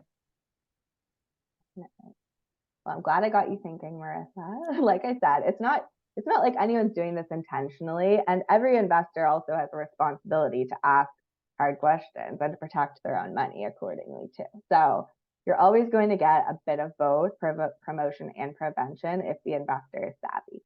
Don't think that you're just all of a sudden going to get only promotion questions. It's just, how do you respond in a way that's setting you up for success? I see 2 questions. Atina, am I saying your name right? Yeah. Hello, hi. Regarding the IP strategy, my question is how we can address that. Is it enough if I say we have PCT patent, we filed national phase in US, and we are working with a law firm to expand our portfolio and mention the name of the law firm? Would it be enough? Yeah, so I know that was Marisa's kind of one of her key questions. To me, that would be enough. As long as you show that you have it in motion, you kind of have a roadmap, especially because a lot of companies that are IP rich, they're going to spend years filing more and more patents. Like, it's never really a done deal. Perfect. Thank you. Thank you so much. Yeah. Jane, I think you had your hand up. Did you still have a question? Sure. Yeah, actually, it wasn't a question. It was just a plug to to remind everybody that there's a whole session on answering and managing difficult questions on September 28th. So it's just going to build on all the great content that you're picking up here today. Yeah, I knew that Jennifer Francis is going to do that. So this is just a preview. I'll just dive in just to add one little change to that. So it's actually on October, I believe it's October 5th.